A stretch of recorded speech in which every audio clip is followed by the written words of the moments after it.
literasi. Alhamdulillahilladzi azhaba 'anna al-hazan.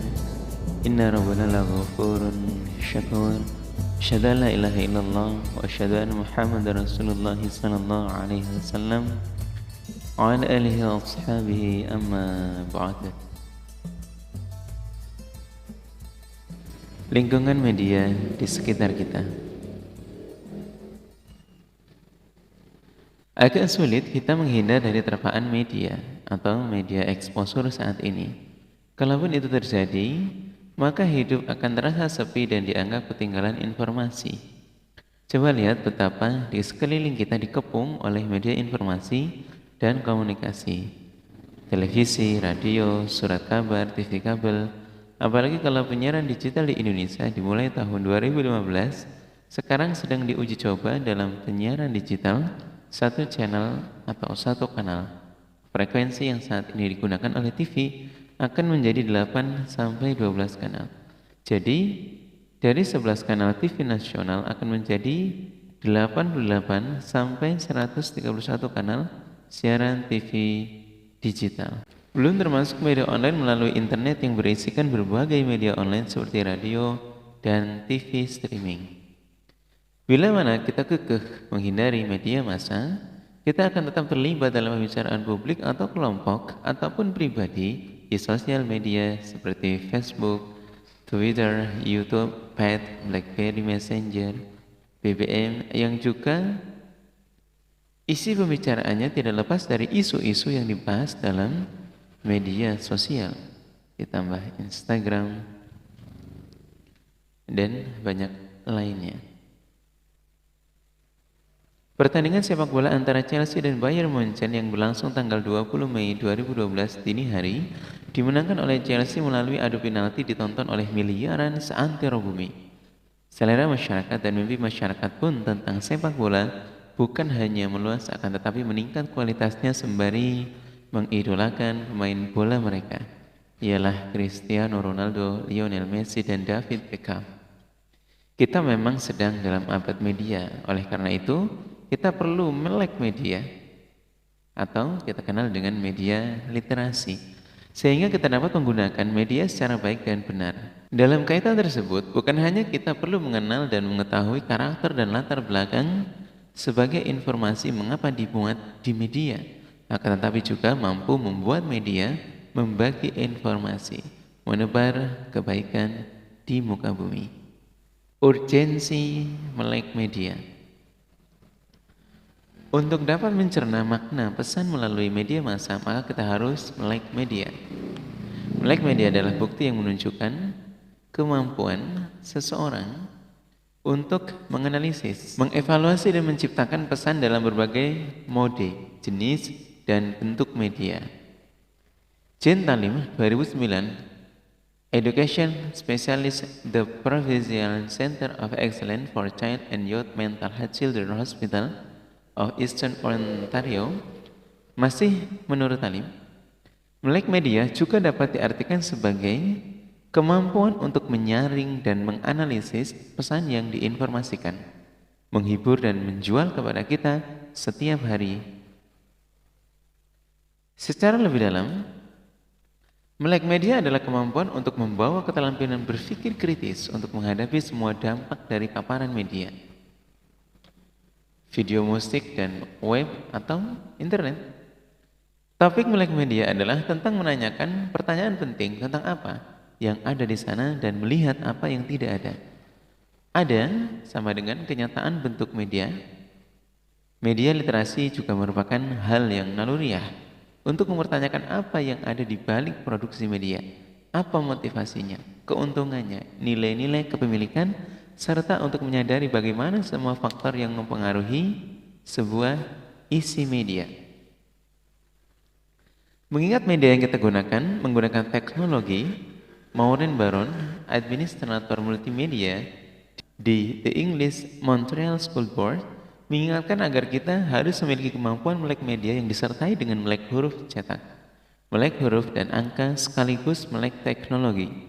Hal ini seolah mereka terlahir bersandingan dengan kemampuan teknologi yang sering disebut dengan native generation, yaitu orang-orang yang lahir di era 2000-an yang sangat fasih menggunakan teknologi informasi tak ketinggalan. Generasi transisi yaitu orang-orang kelahiran tahun 1975 ke atas yang belakangan semakin tak mau ketinggalan dengan generasi setelahnya. Para bayi kini seolah tak hanya terlahir dengan kemampuan melihat dan berbicara, namun juga khayalan virtual yang semakin tak terbatas. Efek media massa. Media massa khususnya televisi bukan hanya menghibur akan tetapi juga memberitakan pemberitaan tentang suatu perampokan toko waralaba atau perampokan bank secara detail, secara berulang-ulang. Bukan hanya memberi informasi dan memberi warning kepada khalayak, akan tetapi bisa menjadi pelajaran bagi orang-orang yang berniat jahat untuk melakukan hal serupa. Demikian pula tontonan yang berbau kekerasan, pornografi, kemaksiatan, mistik, kemusyrikan, dan lain-lain yang tidak jarang kita jumpai efeknya dalam kehidupan anak dan remaja kita. Dalam studi komunikasi massa, terdapat dua level efek yang terjadi ketika seseorang mendapatkan terpaan media atau media exposure. Radio, TV, surat kabar, majalah, media online, internet, yaitu level 1, ialah efek kognitif, adalah sebuah pengetahuan. Dan level 2 adalah efek behavior, ialah tingkah laku. Efek kognitif bisa berupa penambahan pengetahuan, pengetahuan pikiran, kebingungan, bahkan bisa frustasi.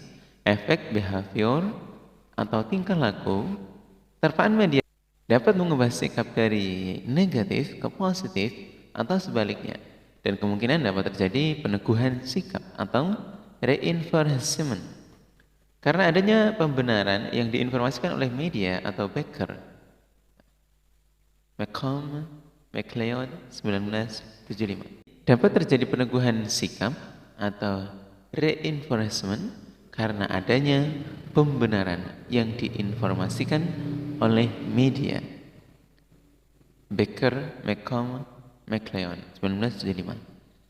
Informasi yang dikonsumsi dan diproduksi oleh suatu bangsa akan menentukan arah peradaban bangsa itu, bahkan menentukan kualitas dan daya saing SDM suatu bangsa.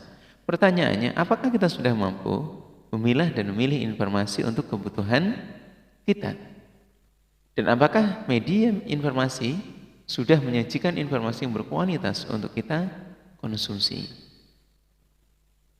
Sayangnya, sajian informasi oleh media massa kita, khususnya televisi, masih banyak dipengaruhi oleh kepentingan ekonomi dan bisnis. Betapa tidak, menurut Incemaris, nilai bisnis iklan televisi sepanjang tahun 2011 sebesar 43 triliun rupiah. Jumlah tersebut diperebutkan oleh 11 stasiun TV nasional. Televisi kemudian berlomba untuk membuat program sensasional agar ditonton oleh khalayak.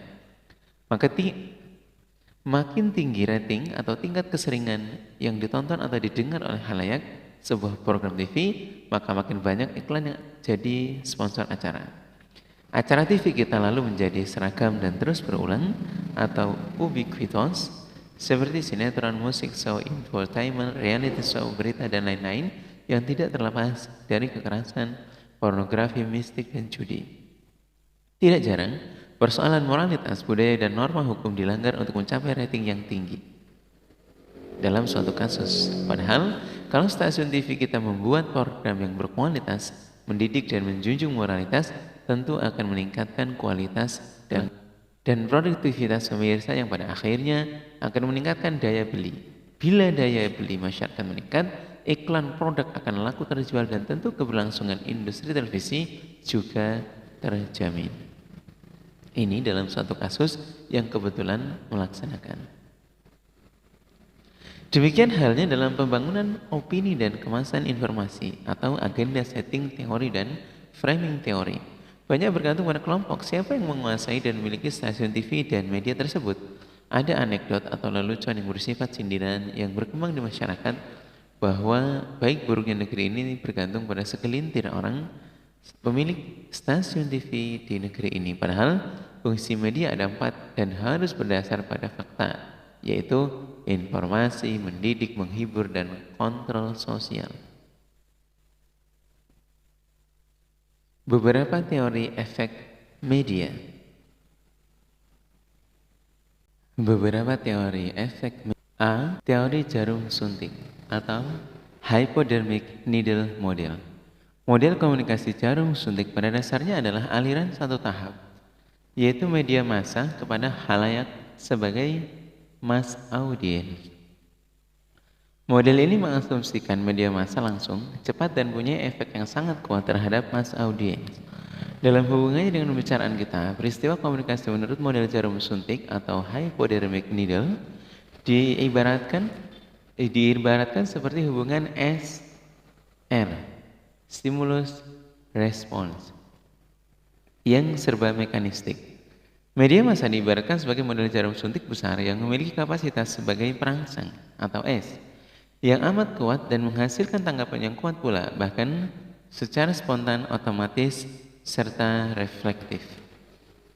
Model hypodermic needle selain diparalelkan dengan konsepsi SR yang mekanistik, juga diibaratkan seperti peluru yang memandang pesan-pesan media bagaikan melesatnya peluru senapan yang mampu merobohkan siapa saja yang terkena peluru tanpa ampun. Model hypodermic needle atau teori peluru tidak melihat adanya variabel-variabel antara intervening variabel atau bekerja di antara permulaan stimulus dan respon akhir yang diberikan oleh mass audience. Media massa dipandang sebagai jarum suntik raksasa yang mampu merobohkan mass audience yang pasif dan tidak berdaya. B. Teori agenda setting. Agenda setting menjelaskan begitu besarnya pengaruh media berkaitan dengan kemampuannya dalam memberitahukan kepada audiens mengenai isu-isu apa sajakah yang penting.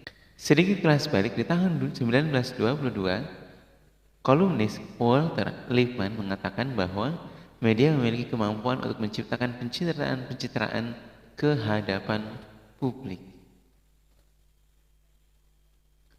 McCombs and Song 1980 melakukan analisis dan investigasi terhadap jalannya kampanye pemilihan presiden di Amerika Serikat pada tahun 1968, 1972, dan 1976. Pada penelitiannya yang pertama, 1968, mereka menemukan dua hal penting, yakni kesadaran informasi. Dalam menganalisa fungsi agenda setting media ini, mereka berkesimpulan bahwa media massa memiliki pengaruh yang cukup signifikan terhadap apa yang pemilih bicarakan mengenai kampanye politik tersebut dan memberikan pengaruh besar terhadap isu-isu apa yang penting untuk dibicarakan. Agenda setting merupakan penciptaan kesadaran publik dan pilihan isu-isu mana yang dianggap penting melalui sebuah tayangan berita. Dua asumsi mendasar dari teori ini adalah: satu, pers dan media tidak mencerminkan realitas yang sebenarnya, melainkan mereka membentuk dan mengkonstruksi realitas tersebut. Yang kedua, media menyediakan beberapa isu dan memberikan penekanan lebih kepada isu tersebut, yang selanjutnya memberikan kesempatan kepada publik untuk menentukan isu mana yang lebih penting dibandingkan dengan isu lainnya. Sedikit banyaknya media memberikan pengaruh kepada publik mengenai isu mana yang lebih penting dibandingkan dengan isu lainnya. Salah satu aspek yang paling penting dari konsep agenda setting ini adalah masalah waktu pembingkaian fenomena tersebut. Dalam artian bahwa tiap-tiap media memiliki potensi agenda setting berbeda-beda satu sama lainnya. Pendekatan ini dapat membantu kita untuk menganalisa kecenderungan-kecenderungan suatu media, misalnya dalam hal komunikasi politik mereka. B adalah teori framing. Teori analisis framing atau analisis bingkai, frame analysis theory, ialah berusaha untuk menentukan kunci-kunci tema dalam sebuah teks dan menunjukkan bahwa latar belakang budaya membentuk pemahaman kita terhadap sebuah peristiwa. Dalam mempelajari media, analisis bingkai menunjukkan bagaimana aspek-aspek struktur dan bahasa berita mempengaruhi aspek-aspek lainnya, atau Anonymous 2004. Analisis bingkai merupakan dasar struktur kognitif yang memandu persepsi dan representasi realitas. King 2004. Menurut Panuccio 2003, frame analysis adalah analisis untuk membongkar ideologi di balik penulisan informasi. Secara sederhana, analisis bingkai mencoba untuk membangun sebuah komunikasi bahasa visual pelaku dan menyampaikannya kepada publik lain atau menginterpretasikan dan mengklasifikasikan informasi baru melalui analisa bingkai. Kita mengetahui bagaimana pesan diartikan sehingga dapat diinterpretasikan secara efisien dalam hubungannya dengan ide penulis. Akar dan teori pembingkaian ini sering dikaitkan oleh sosiologi Erving Goffman yang berpendapat bahwa desain bingkai penafsiran yang digunakan individu sehari-hari merupakan pengalaman untuk memahami dunia. Konsep Goffman tentang teori ini menganggap bahwa dunia yang dirasakan oleh individu berdasarkan keyakinan, pengalaman, dan pengetahuan mereka. Maka teori ini menjadi penting di dalam media. Di Amerika, teori ini digunakan untuk mengatasi pengaruh media kepada khalayak. Benjamin Constant berpendapat, meskipun media tidak memberitahu apa yang harus kita pikirkan, tetapi mempengaruhi apa yang kita pikirkan. D. Teori use and gratification. Dalam kajian komunikasi massa, teori mutakhir yang banyak digunakan untuk menjelaskan perilaku khalayak atas pilihan dan kepuasan dalam konsumsi media adalah teori use and gratification. Teori ini membahas khalayak yang diasumsikan sebagai sebuah perilaku aktif di mana dia dengan sadar memilih dan mengkonsumsi media tertentu. McLeod dan Becker dicatat dalam Baran dan Davis 2000 menyebutkan bahwa seseorang berdasarkan ketertarikan masing-masing akan memilih media mana yang akan dikonsumsinya dan mendapatkan timbal balik berupa kebutuhan yang diinginkannya. Sebagai makhluk sosial, motif manusia terbentuk dari lingkungan sosialnya. Lingkungan sosial ini antara lain terdiri dari karakteristik demografis, kelompok-kelompok sosial yang diikuti dan karakteristik personal seseorang. Lejon 2002 menjelaskan bahwa dalam perspektif use and gratification, khalayak yang dengan sadar memiliki kebutuhan-kebutuhan tertentu berusaha memenuhi kebutuhannya dengan menggunakan media atau dengan cara lain. Selain sadar dengan kebutuhan-kebutuhannya, khalayak pun dapat menyadari apakah cara yang digunakan untuk memenuhi motif-motif ini bisa memuaskannya atau tidak. Kita lanjut. Mengapa mengajarkan media literasi?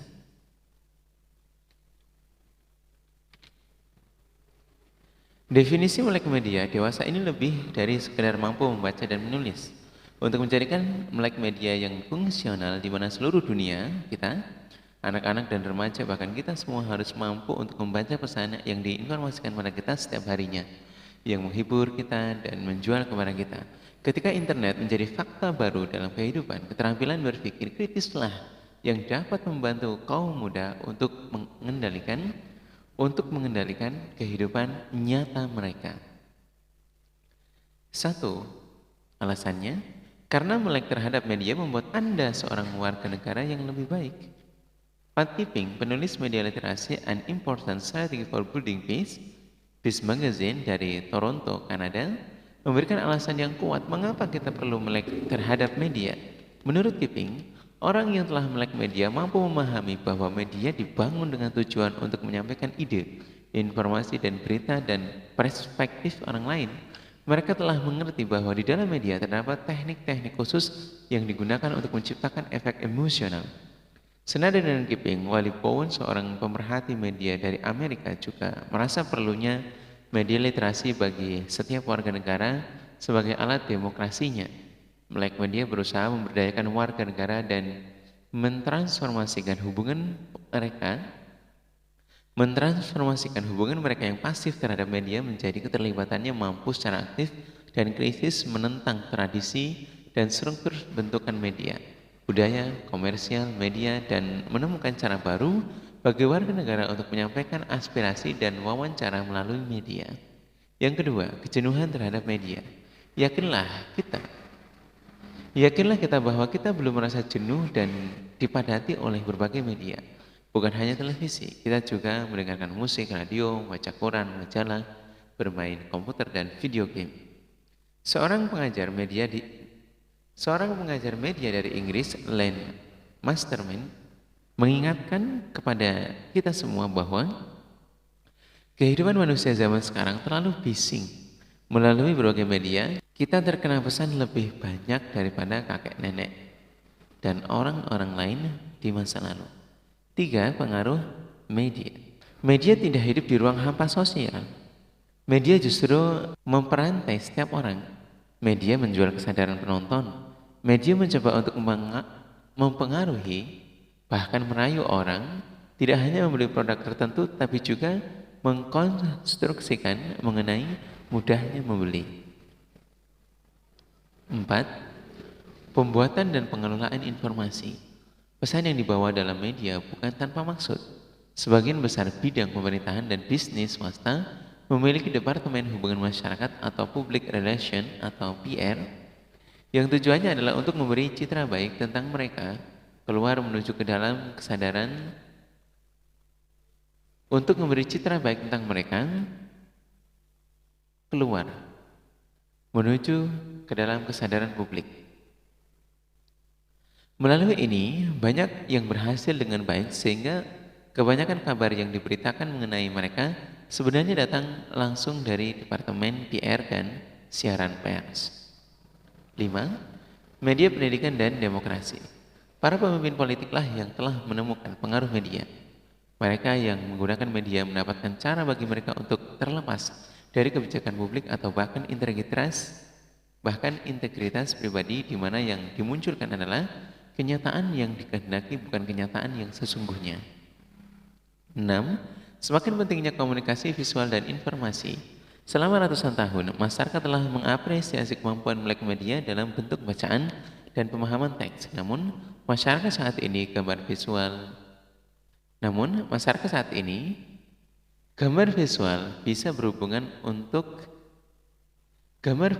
bisa dibilang lebih penting daripada kata dalam media cetak. Meski belum ada fokus yang berhubungan untuk Meski belum ada fokus yang berhubungan untuk membaca makna dari gambar visual. 7. Semakin banyaknya privatisasi informasi. Perekonomian dunia cepat menjadi perekonomian informasi, dengan informasi sebagai sebuah komoditi untuk dibeli dan dijual. Muncullah sebuah bahaya dengan hadirnya kelas baru di masyarakat, yaitu kelas yang informasi baik dan informasi yang buruk.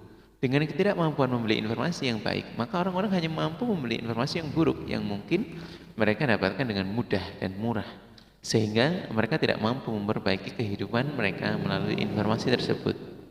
Media membawa dunia masuk ke dalam rumah kita. Melalui media, kita belajar tentang tergantung pada komunikasi massa untuk mengetahui apa yang sedang terjadi pada lingkungan fisik, sosial, ekonomi, dan politik. Dengan kata lain, hampir semua yang kita ketahui tentang orang, tempat, dan peristiwa yang tidak dapat kita kunjungi justru datang dari media. Kita juga mengandalkan media untuk hiburan dan kesenangan. Inilah yang dimaksud oleh Tiner dan Tolkien, di mana televisi dan film telah menjadi pendongeng generasi kita. Kisah-kisah ini memberitahu kita tentang siapa kita, apa yang kita yakini, dan apa yang kita inginkan. Karenanya, Dan Blake mengingatkan 5 alasan untuk mengajarkan media literasi, khususnya tentang peran media dalam masyarakat, yaitu karena 1. Kita hidup dalam lingkungan yang bermedia. 5. Melek media menekankan kemampuan berpikir kritis. 3. Menjadi melek media adalah bagian dari pendidikan warga negara. 4. Kemampuan melek media membantu partisipasi aktif dalam sebuah lingkungan yang telah jenuh terhadap media. 5. Pendidikan media membantu untuk memahami teknologi komunikasi. Sebagai masyarakat dan warga negara, kita telah menyadari pentingnya melek media. Namun, sesungguhnya, tantangan terberat masih akan dihadapi oleh generasi setelah kita. Mereka belajar di sekolah, namun sekolah tidak pernah sungguh-sungguh mengajari media literasi. Secara khusus media literasi. Kemampuan media literasi diyakini oleh Meron Baron membantu mempersiapkan siswa untuk hidup dalam masyarakat. 3 tahapan melek media. Melek media adalah kemampuan mengurai konten media sehingga seseorang bisa milah-milah mana konten yang sifatnya memberikan informasi, menghibur, dan merupakan kemampuan insting atau naluri, atau mengejar apa yang ada di belakang produksi media. apa motifnya, uangnya, nilai-nilai dan pemiliknya, dan kemampuan insting untuk mengetahui bagaimana faktor-faktor ini mempengaruhi konten media. Sumber dari Jane Talib 2011. Menurut Elizabeth Toman 2011, terdapat 3 tahapan dalam melek media, yaitu tahap pertama adalah tahap di mana kita cukup dituntut untuk menyadari pentingnya kita menata asupan media kita, yakni bagaimana kita memilih dan mengurangi waktu yang kita luangkan untuk menonton TV, video, bermain game, nonton film, dan melihat berbagai media cetak lainnya. Garis bawahnya adalah memilih dan mengurangi waktu yang kita luangkan untuk hal itu. Tahap kedua adalah belajar melihat kritis, seperti belajar menganalisa dan menanyakan apa yang terkandung dalam suatu kerangka media, bagaimana itu bisa dikonstruksi, dan apa yang kemungkinan tertinggal atau tidak tercakup. Keterampilan melihat kritis ini sebaiknya dipelajari di dalam kelas atau kegiatan interaktif lainnya dalam kelompok, termasuk mempelajari melalui kegiatan menciptakan media sendiri. Tahap ketiga adalah mengeksplorasi atau menggali secara lebih dalam isu-isu di belakang frame satu media. Frame suatu media. Siapa yang memproduksi media yang kita alami dan apa maksudnya? Siapa yang diuntungkan? Siapa yang dirugikan? Tahap analisis sosial, politik, dan ekonomi ini melihat bagaimana setiap orang dalam masyarakat memaknai media dan bagaimana media massa mengatur arah ekonomi global masyarakat. Hasil eksplorasi ini kadang-kadang menuntut perlunya upaya-upaya advokasi media untuk membenahi kebijakan-kebijakan publik dan praktek-praktek bisnis. Selanjutnya adalah media baru atau the new media. Media saat ini bukan hanya media mainstream saja seperti koran, majalah, TV, radio, akan tetapi juga termasuk media baru atau new media yang berbasis web atau media sosial. Kehadiran media baru menciptakan network society atau jejaring sosial yang berimplikasi pada menipisnya jarak antara ruang publik dan ruang privasi. Bahkan tercipta sinergitas yang produktif, kreatif, dan responsif antara media lama dan media baru itu. Sumber Digital Sublime Mid Power Cyberspace 2004. Inilah yang disebut abad media, era network society, dan teknologi komunikasi dan informasi menjadi mendorong utama era ini. Konvergensi antara broadcasting, teknologi informasi, dan telekomunikasi menciptakan multi-platform dalam berkomunikasi. Televisi berubah menjadi televisionary atau revolusi TV. Seperti yang diluncurkan Ericsson, demikian halnya merek TV besar seperti Sony, Samsung, dan lain-lain sudah memperkenalkan produk mereka, internet televisi. Menonton TV, berselancar di internet, membuka Google, menjawab SMS dan email, memonitor siaran radio, semua melalui layar TV, itulah televisionary. Di sisi lain, produk software TV internet juga sudah ditawarkan dalam versi Android dan Apple. TV membuat kita dapat menonton TV melalui gadget, mobile, dan iPad. Selain terdapat lebih dari 2 miliar manusia di dunia yang tersambung dengan internet atau network society, termasuk di Indonesia yang saat ini diperkirakan mencapai 60 juta netter atau pengguna internet, kita juga menyaksikan betapa teknologi komunikasi dan informasi saat ini membuat manusia dapat menyaksikan sebuah peristiwa dalam waktu yang sama. Bahkan dapat merencanakan kapan dia harus menonton sesuatu atau menyesuaikan waktu senggang penonton. Ialah atau disebut a synchronized method. Dunia internet bak pisau bermata dua. Dia bisa bermanfaat bagi penggunanya atau user atau netter, tapi juga bisa menjadi bencana, terjebak dalam pornografi, kejahatan cyber, dan lain-lain. Agar kita dapat memanfaatkan internet sebagai faktor yang membuat kita mampu atau enable factor, maka diharapkan kita menggunakan internet secara sehat dan aman, atau insan internet sehat dan aman. Sebagaimana yang diprogramkan sebagaimana yang diprogramkan oleh Departemen Kominfo Republik Indonesia. Statistik pornografi tahun 2010. Ada sekitar 14 yang bisa kita jabarkan. Yang pertama adalah 12% dari konten internet adalah pornografi, sama dengan 24 juta situs web. 2. Setiap detik sebesar 30 juta rupiah yang dikeluarkan untuk akses pornografi, dan setiap detik 28.000 orang mengakses pornografi. Nomor 3, 40 juta warga Amerika Serikat pengunjung setiap pornografi, dan 1 di antaranya 3 pengunjungnya adalah wanita. 4. Di Amerika Serikat, pornografi menarik dana sebesar 40 triliun dan seluruh dunia sebesar 40 triliun. Nomor 4. Di Amerika Serikat, pornografi menarik dana sebesar 40 triliun dan di seluruh dunia sebesar 40 triliun. 5. 2, miliar email per hari isinya mengandung pornografi. 6. 25 mesin pencari men-search pornografi. Ketujuh, 35% unduhan konten adalah pornografi. 8. Istilah yang digunakan ialah seks 70 juta netter, porn 23 juta netter, dan adult 30 juta netter. Yang ke-9, dalam hal ini UTA tahun 2010 menjadi bagian tertinggi yang mengakses konten pornografi online dengan rating 5,47. Yang ke-10, ada sekitar 34% yang menggunakan internet tak sengaja mendapatkan konten pornografi secara tidak sengaja. 34%. Kemudian yang ke-11, setiap hari 116.000 orang mencari situs porno untuk anak-anak. 12. Rata-rata anak mengakses pornografi pada usia 11 tahun. Dan ini yang mencemaskan. Ke-13, 20% laki-laki mengakui melihat situs porno ketika bekerja, bahkan dalam situasi kerjanya, working. 14.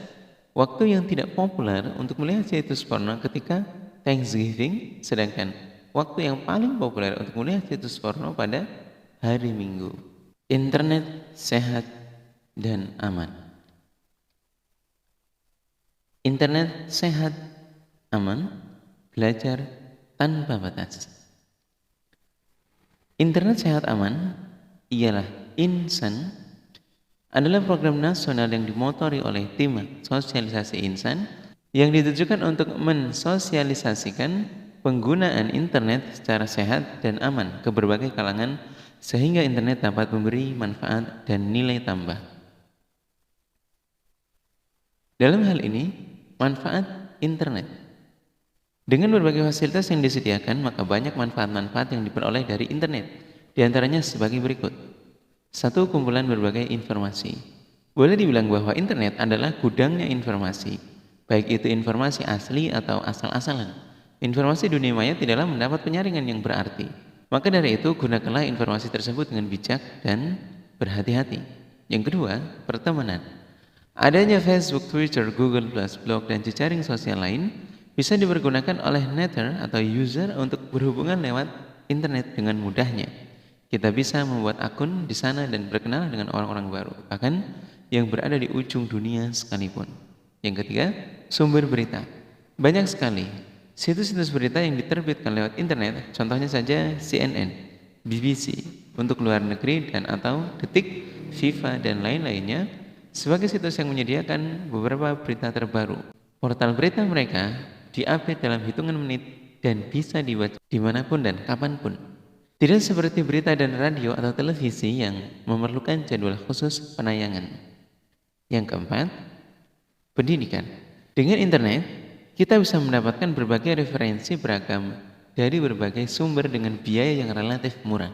Juga, fasilitas mesin pencari atau search engine seperti Google dan Yahoo bisa sedikit mengefisiensikan waktu kita dalam mencari sumber referensi. 5. Bisnis. Banyak sekali orang-orang yang mendapatkan penghasilan dari internet. Cara yang dilakukan pun beragam, mulai dari cara yang legal sampai cara yang diharamkan. Untuk cara halal sendiri, biasanya pebisnis online menggunakan jejaring sosial atau sebuah website untuk memasarkan apa yang dia tawarkan.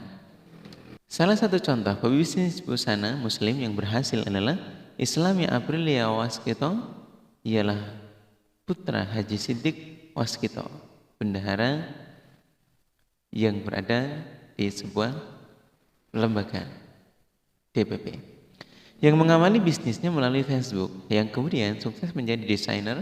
Saat ini melakukan bisnis busana muslim di berbagai kota sampai ke luar negeri. 6. Jual beli. Karena banyaknya pebisnis yang bermain di dunia maya, maka jangan heran kalau kegiatan jual beli di internet yang sangatlah besar, kita bisa dengan mudah mendapatkan baju anak atau branded bermerek terkenal. Harga murah hanya dengan mengetikkan kata kunci grosir baju anak di Google. Namun harus diperhatikan bahwa tidak semua penjual di dunia maya benar-benar nyata dan halal. Direkomendasikan agar Anda membaca link. Tips agar tidak tertipu dalam bertransaksi online ialah dengan berhati-hati. Bacalah linknya dengan seksama. Dan yang paling ampuh agar tidak tertipu adalah waspada. Sebaliknya, ialah 6 resiko dan bahaya internet. 6 resiko dan bahaya internet. Selain sisi baik, internet juga punya resiko dan bahayanya. Berikut 6 resiko dan bahaya internet kalau tidak berhati-hati. Yang pertama adalah spam, yaitu email sampah yang kerap datang bertubi-tubi tanpa dikehendaki.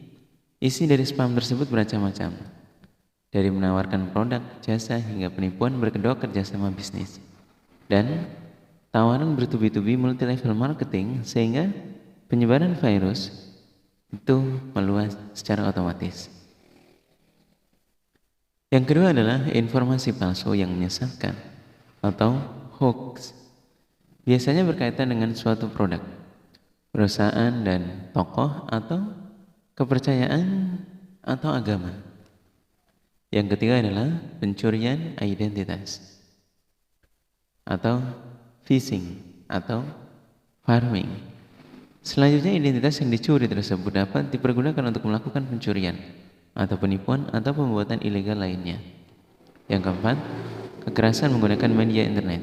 Yang keempat, kekerasan menggunakan media internet atau cyberbullying, seperti pelecehan seksual, tulisan, ancaman, tuduhan, dan lain-lain. Lebih parah lagi, dapat mengarah ke kekerasan fisik, berupa pelecehan seksual, terutama ke pengguna internet berusia muda atau anak-anak pedofilia. 5. Konten ilegal, seperti perjudian dan pornografi. Situs-situs yang berisi konten ilegal biasanya menjerat pengguna dengan memunculkan iklan yang tidak dikehendaki atau pop-up atau trap. Nomor 6. Pelanggaran hak cipta. Jika materi yang ditampilkan melalui internet tanpa melalui persetujuan pemiliknya, maka dikenal dengan pelanggaran hak cipta. Selanjutnya adalah 6 bahaya social networking dan antisipasinya. Yang pertama adalah virus komputer. Antisipasinya, pasang aplikasi anti malware, perangkat yang merusak, dan jangan sembarangan mengunduh file. Pastikan tidak mengandung malware. 2. Berita bohong. Antisipasinya, tidak semua informasi yang beredar di internet benar. Lakukan pengecekan ulang. Jika menerima email sampah atau spam, segera masukkan ke folder spam. Ketiga, kekerasan dan penculikan. Antisipasinya, jangan mudah percaya pada kenalan online. Batasi pemberian informasi yang bersifat pribadi, data keluarga, alamat, status, dan lain-lain. Batasi pemberian informasi yang bersifat pribadi, data keluarga, alamat, status, dan lain-lain. 4. Penipuan. Antisipasinya, pastikan penjual dan pembeli yang melakukan transaksi dapat dipercaya. Pastikan situs tempat melakukan transaksi merupakan situs yang benar. Biasanya ditandai dengan awalan HTTPS. 5. Penghinaan. Antisipasinya, hati-hati dalam mempublikasikan atau menyatakan pendapat secara online, baik itu email, status, atau komentar. Harus sesuai aturan norma yang berlaku.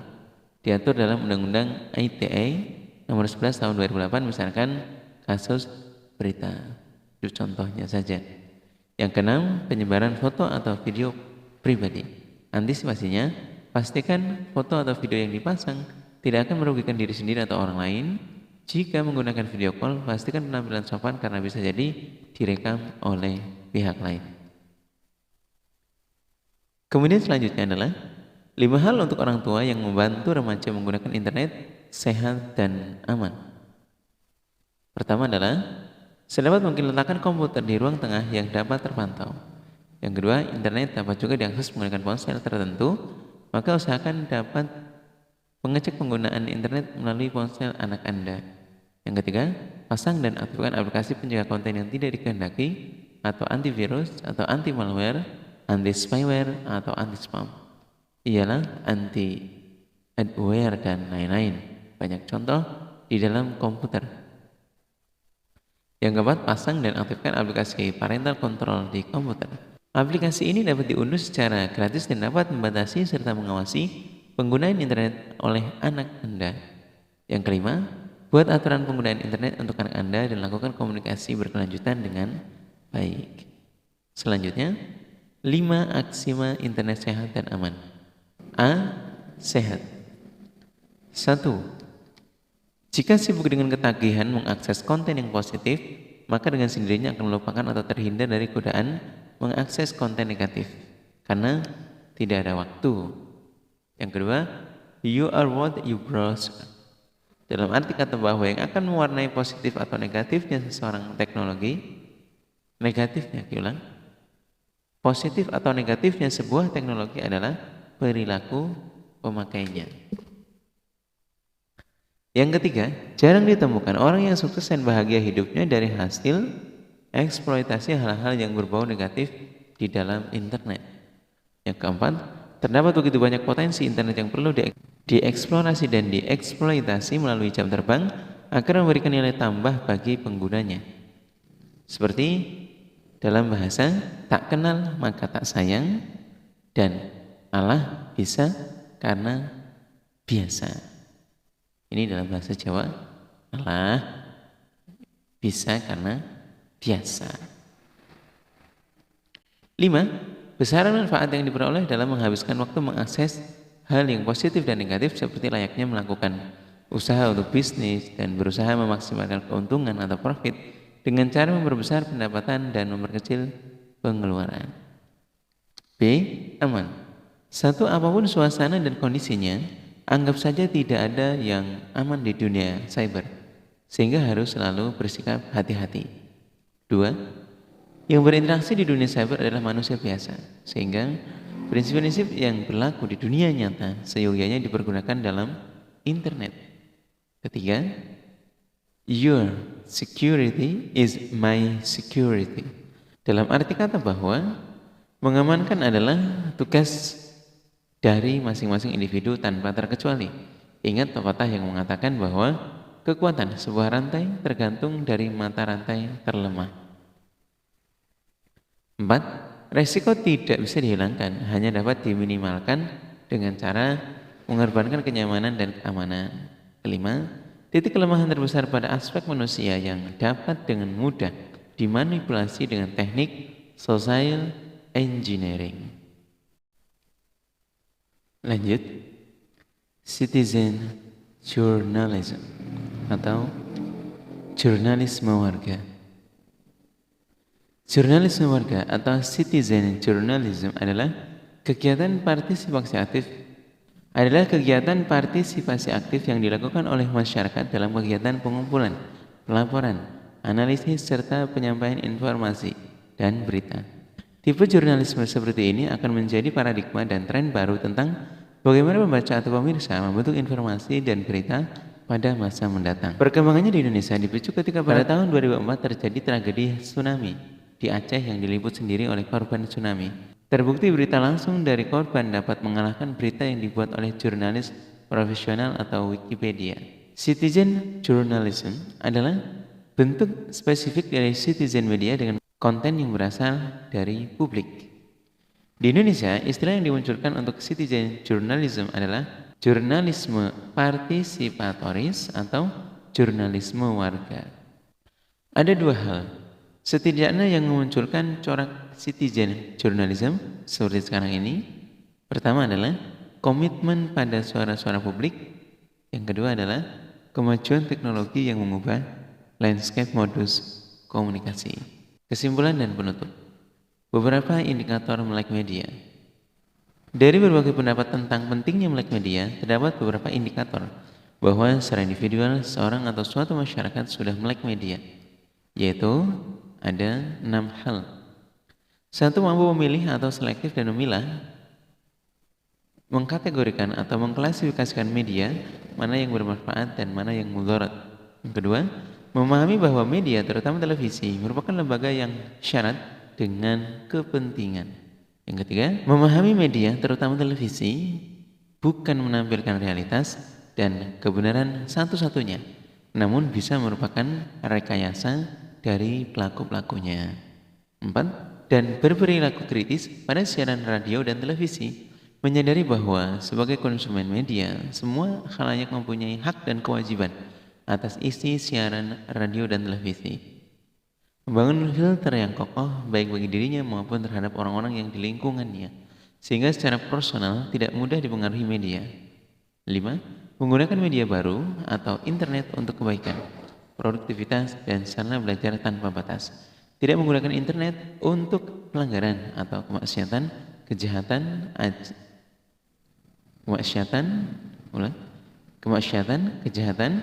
ajang pornografi, dan lain-lain. Yang keenam dan penutup, mematuhi hukum dan perundang-undangan, khususnya Undang-Undang Informasi Transaksi dan Elektronik, ialah Undang-Undang ITE nomor 11 tahun 2008. Alhamdulillah, jazakumullah khairan. Assalamualaikum warahmatullahi wabarakatuh.